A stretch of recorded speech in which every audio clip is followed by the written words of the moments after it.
Earthspells, Witches of the Anthropocene is a new contemporary art exhibition at the Royal Albert Memorial Museum and Art Gallery in Exeter. It includes a range of artwork in all kinds of different media by 8 different artists. Gemma Lloyd is a freelance curator based in London who we invited to join me in co-curating the exhibition. It's been really great to bounce ideas to approaches and conversations around all elements of the artists and the artworks has been invaluable to creating this exhibition. Central to the exhibition is a cauldron that was owned by the self-identified White Witch of Dartmoor, Elizabeth Webb, from about 1910. We invited the artists to come in and see the cauldron and hold this cauldron. 4 of the artists have been inspired to make new work by the collections at the museum. Lucy Stein made a whole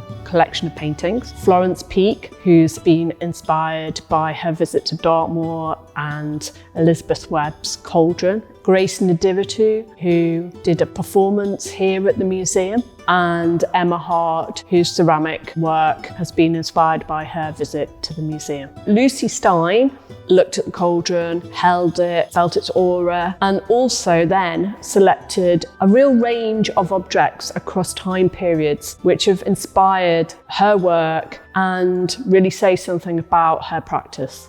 My paintings have tried to address what I would call a crisis of care and a re-interrogation of the relationship to the natural world in this feminist idea of trying to take care of things and be responsible. I worked with the brilliant curator here, Tom Cadbury, to choose some votive sculptures, including this one, which has got the figure of a bird on it, so it directly literalizes my interest in the feminine and bird imagery. So you can see this female figure with the head and then the bird emerging out of it, which to me is a perfect art object. This burial urn, when Tom showed it to me, seemed so resonant, so full of potency, and the fact that it was a ritual object related to death made it very appealing for me to show alongside these objects that related to the rituals around motherhood, care and life-giving, which connects to the snails, which I chose from research that I'd previously done in the Museum of Witchcraft in Boscastle, where I'd noted that in the southwest,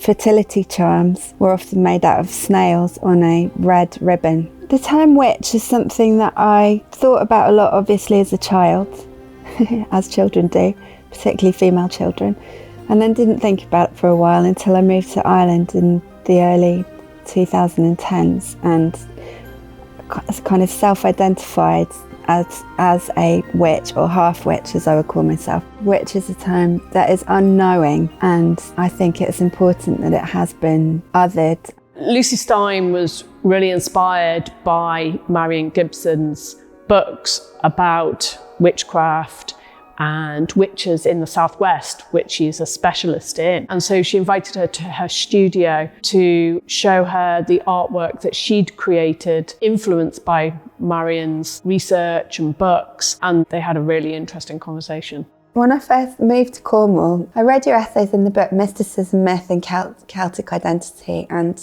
they had such a huge impact on my understanding of what it was that I was becoming interested in. How did you first get into your chosen subject matter? Yeah, so it was an accident, really. I was at Exeter University as an undergraduate. What were you studying? I was studying English, actually. So although I'm sort of a historian now, but I started off doing English. And I wanted to know more about medieval English because it's so ancient, and I love that idea of ancientness. I love that idea of where our culture comes from.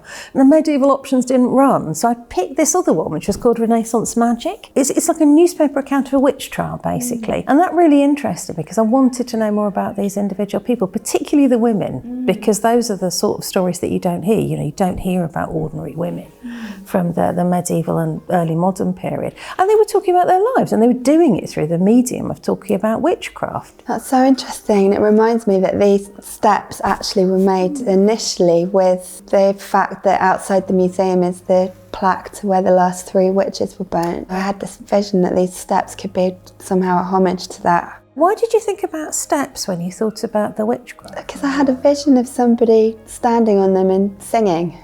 So that was an original idea. Now they're meant to be more about library steps and this idea of striving and learning and reaching upwards. You know, I can see from your votives, you're really interested in found items from archaeology. The idea of the votive is very meaningful for me. You can embody the votive, so you can be both things. You can be the thing that is going to be smashed on the altar, and you can be the object. Oh, that's fascinating. So the brokenness matters. Yeah. Allowing yourself to be vulnerable enough to be destroyed, and allowing your work to be vulnerable enough to be destroyed, and allowing yourself to stand for the entire art project. Started to think of it as a term that can be applied to my idea of a female artist within the context of feminism, basically. The local landscape in the southwest became really influential to the making of the new work by some of the artists in the exhibition, particularly Lucy, who is based in West Penwith. And we went out to an ancient sacred site, Menantol, which has been a source of inspiration for her work for a number of years. Florence Peake, who's actually based in London, visited Dartmoor for a healing ceremony with a shaman and shared her experience through this ceremony. Gemma sat down with Florence in London in her studio to have a conversation about the process of making the new artwork for RAMM. Part of your commission, you spent time on Dartmoor. A shaman I know lives and works and runs retreats and trainings on Dartmoor. So I had the privilege of staying with her. I was really more like struck by the sense of entering a place that's like a portal. All these ideas of veils between materiality and other dimensions. The material of clay, how's that important in your work? I wanted to think of these kind of granite tors and all the kind of stratas. That contemplation of deep time is incredible when looking at this rock. So there's kind of motif throughout the work of layers and stratas and time and things that transform through ideas of convection or heat and temperature. Layers of shame, layers of guilt, layers of fear. Those curtains then became the way of trying to think about bereavements around personal things that have gone on in my life, but that also reflecting how we have to face grief and the challenge of what we've kind of done to the earth, you know, in a way as well. But I'm using personal experience to speak a bit more widely to those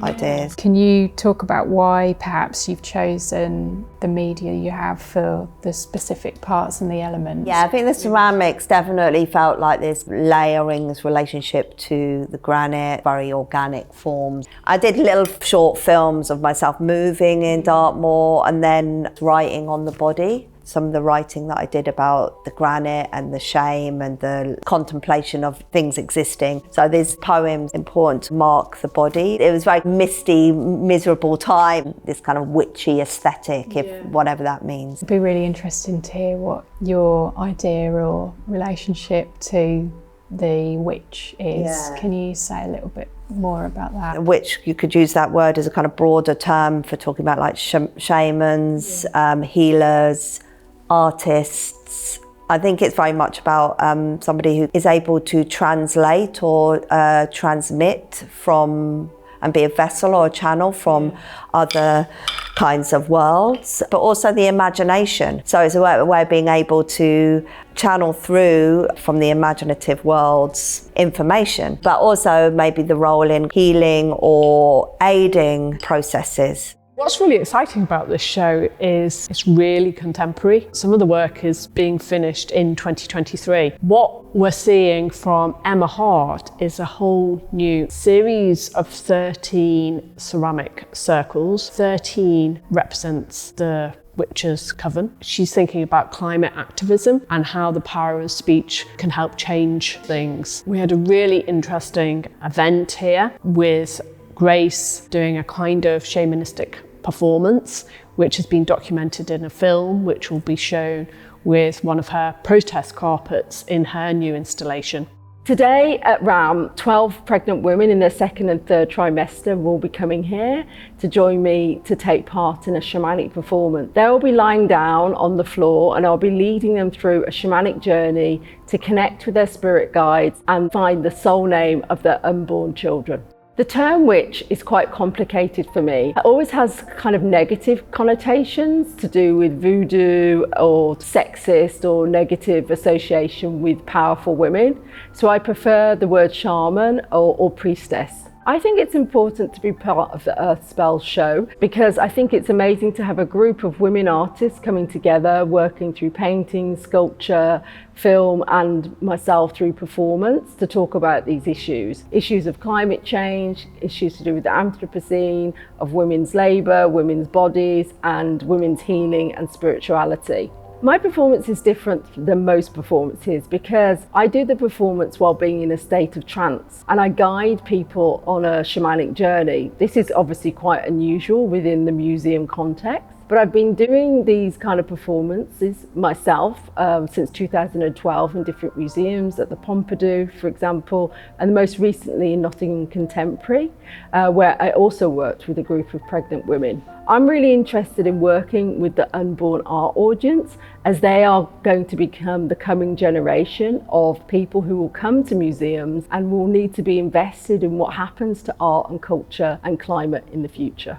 As well as the 4 artists who've made new work inspired by RAMM's collections, there's also existing artwork by the American artist Kiki Smith, internationally renowned, work by Chris Lemsalou, Estonian artist whose work Bao Bao Dance refers to pagan myths in Estonia. There's the film piece by Mercedes Mulheisen, fabulous ghost duck by Carolina Chantre, which is a tufted wall piece, which we're thrilled to be able to display in the exhibition too. What my co-curator Gemma Lloyd and I were trying to do with Earth Spells is think about the ecological and climate emergencies that we're living through and we're all responsible for. And to think about emotional or spiritual or uncanny relationship with the earth and what that might mean for artists living through this precarious time.